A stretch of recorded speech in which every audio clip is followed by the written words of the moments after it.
But Ritu, first the big story from yesterday. I mean, now the the action on Edeweiss, two entities, right? ECL Finance, as well as their asset reconstruction arm. So just tell us what's the latest.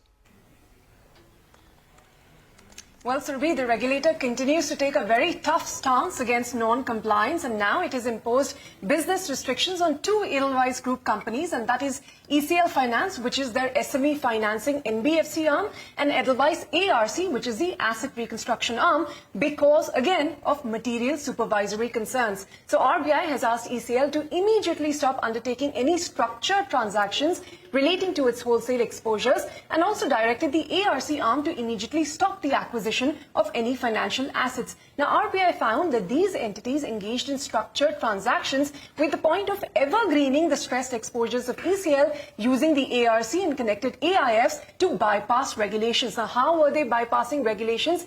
Essentially, ECL Finance acted as a conduit for loans from non-lender group entities to be sold to the ARC, thereby circumventing rules which permit ARCs to only acquire assets from banks and financial institutions. In the case of Edeweiss ARC, for instance, RBI said it failed to place the FY22 supervisory letter before the board. It shared non-public client information with group entities and so on. In the case of ECL, there were KYC breaches, etc. And despite opportunities for remediation, RBI said these entities continue to find new ways to circumvent regulations, which prompted this action. However, RBI is going to review these restrictions once the companies are compliant.